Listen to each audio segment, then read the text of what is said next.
Hello students, आप लोग कैसे हैं। मैं आप लोगों के लिए आज प्रेजेंट इंडेफिनिट का इंट्रोगेटिव लेकर आया हूं। इसका अफर्मेटिव और नेगेटिव का पार्ट मैं बना चुका हूं, आप लोग देख भी चुके हैं। अगर आप लोगों ने नहीं देखा है तो आप प्ले बॉक्स में जाइएगा या बाबास क्लासेस को सर्च करने के बाद प्रेजेंट इंडेफिनिट का अफर्मेटिव और नेगेटिव आप देख सकते हैं। देखिए, इंट्रोगेटिव सेंटेंस जो होता है इसकी मेन पहचान होती है कि इसके लास्ट में क्वेश्चन मार्क आता है। और इंट्रोगेटिव सेंटेंस आपको दो प्रकार से मिलता है, yes no type, W S type. तो आपको ये पता होना चाहिए एस नो टाइप क्या है, डब्ल्यू एस टाइप क्या है। हम ट्रांसलेशन पढ़ रहे हैं इसलिए हम हिंदी की पहचान से चलते हैं। जो एस नो टाइप का वाक्य होता है वो हमेशा क्या से स्टार्ट होता है। आपको सेंटेंस के स्टार्ट में ही क्या दिखाई देगा, तो जब कभी भी आपको क्या दिखाई दे तो आपको याद रखना चाहिए ट्रांसलेशन करते समय क्या के लिए आपको व्हाट का प्रयोग कभी नहीं करना है। व्हाट तो बिल्कुल नहीं लगाएंगे, व्हाट लगाएंगे तो सेंटेंस आपका गलत हो जाएगा।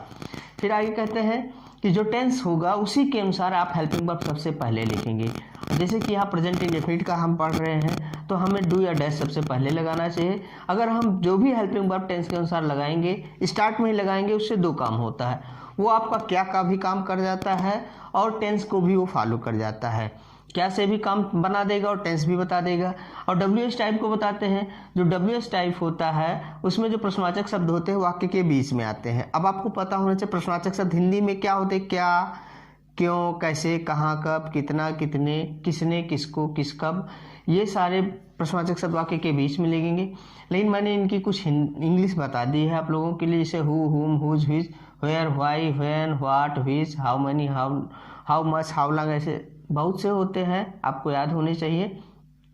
फिर आपको याद रखना चाहिए कि जो भी हम स्ट्रक्चर बनाएंगे, चाहे डब्ल्यू एस टाइप हो चाहे एस नो टाइप हो, तो आपको याद रखना चाहिए कि अगर एस नो टाइप में है तो आपको टेंस के अकॉर्डिंग हेल्पिंग वर्ब, यहाँ मैंने हेल्पिंग वर्ब इसलिए लिखा है, अगर आप इसको ना भी लिखें तो आपका ये स्ट्रक्चर सभी टेंस पर, यानी कि 4 3 12 में से किसी भी टेंस पर ये स्ट्रक्चर आपका फॉलो होगा। अगर आपको इसी टेंस को देखना है तो क्या के लिए आपको डू या dash according to subject, singular होगा तो डैश, प्लूरल होगा तो डू। स्टार्ट में लिखेंगे क्या का काम हो जाएगा, जो भी सब्जेक्ट होगा सब्जेक्ट लगाएंगे। वर्ब आपको पता है डू और डैश के साथ हमेशा वर्ब की फर्स्ट फॉर्म आती है। अगर हम सिर्फ हेल्पिंग वर्ब लेते हैं, हम सिर्फ वर्ब लिखते, फर्स्ट फॉर्म ना दिखाते, तो आप वर्ब लगाएंगे, ऑब्जेक्ट लगाएंगे, अदर, और लास्ट में क्वेश्चन मार्क लगाना बिल्कुल मत भूलिएगा। क्योंकि सेंटेंस अगर आप बिल्कुल सही किए हैं और इंट्रोगेटिव में अगर क्वेश्चन मार्क नहीं लगाते हैं तो सेंटेंस पूरी तरह गलत हो जाता है। अगर क्वेश्चन टाइप में आता है, डब्ल्यू एस टाइप, तो आपको जो भी प्रश्नवाचक शब्द बीच में मिलेंगे, जो भी क्वेश्चन वर्ड बीच मिलेंगे, उनको आप सबसे पहले लिखेंगे।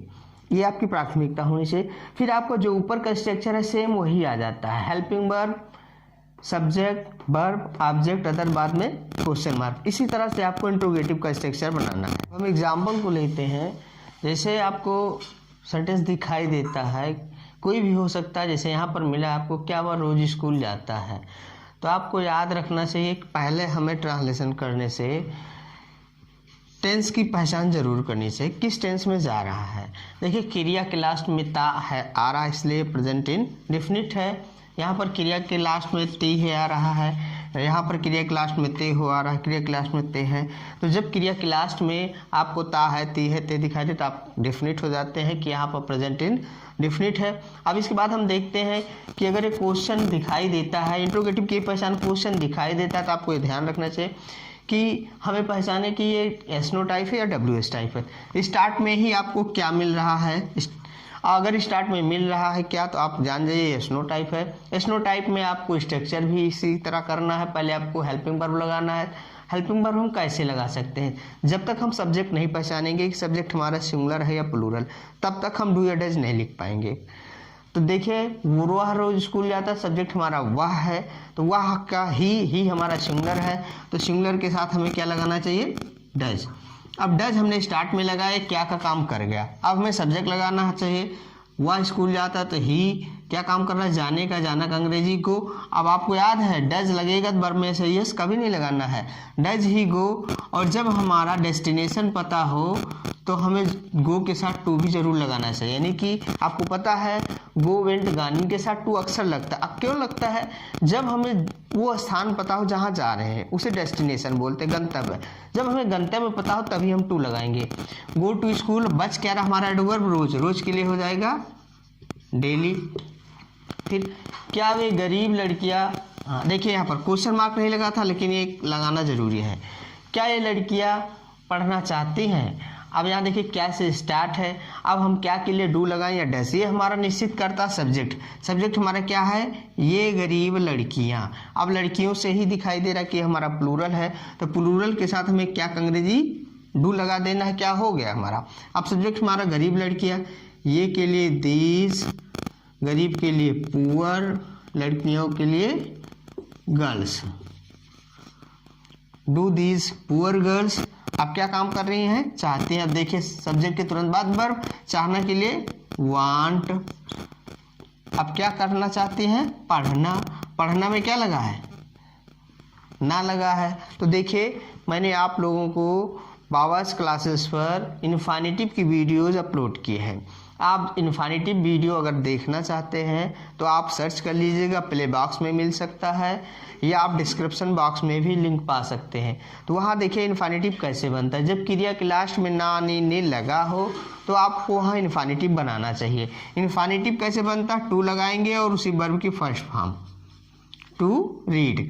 Do these poor girls want to read, और क्वेश्चन मार्क जरूर लगाएंगे। तुम कहाँ रहते हो? अब यहाँ देखिए क्वेश्चन वर्ड बीच में आ गया। अब हमारा एक केस टाइप हो जाता है, जब बीच में आता है तो हमें क्वेश्चन वर्ड पहले लगा देना है। कहाँ का अंग्रेजी? वेयर। अब फिर इस स्ट्रक्चर पर चलेंगे। सब्जेक्ट से पहले हेल्पिंग वर्ब। सब्जेक्ट कौन है हमारा? तुम। तुम के लिए यू। यू हमारा प्लूरल होता है, प्लूरल के साथ क्या लगाना चाहिए? डू। सब्जेक्ट हमारा यू। वेयर डू यू, क्या काम करता? रहते हो। वर्ब की फर्स्ट फॉर्म लिव। अब क्वेश्चन मार्क जरूर लगाएंगे, लिव। आप क्या लेंगे? आप क्या लेंगे कि इसका अर्थ हो जाता है आप क्या चाहते हैं या आप क्या पसंद करते हैं। तो इसके देखिए इससे आप भ्रमित नहीं होंगे। इस तरह के सेंटेंस कोई भी मिलेंगे आप उसको सेट करेंगे अपने अनुसार। तो यहाँ देखिए क्या चाहते हैं, क्या बीच में आ रहा, क्या के लिए व्हाट। अब देखिए अभी थोड़ी देर पहले मैंने बताया था कि व्हाट कभी नहीं लगाना, लेकिन कब नहीं लगाना है? जब क्या स्टार्ट में है, लेकिन क्या बीच में आएगा तो आपको व्हाट लगा देना है। अब फिर इस देखिए क्वेश्चन वर्ड हो गया, सब्जेक्ट के अनुसार हेल्पिंग वर्ब यू है, यू के साथ क्या लगेगा? डू। सब्जेक्ट हमारा यू, व्हाट डू यू, और चाहना के लिए वांट। क्वेश्चन मार्क जरूर लगाएंगे। देखिए हु जो होता है हमारे लिए स्पेशल होता है। किसी भी टेंस में जाएंगे तो यहाँ भी मैं बता रहा हूँ, आप इसी को हर टेंस में फॉलो कर सकते हैं।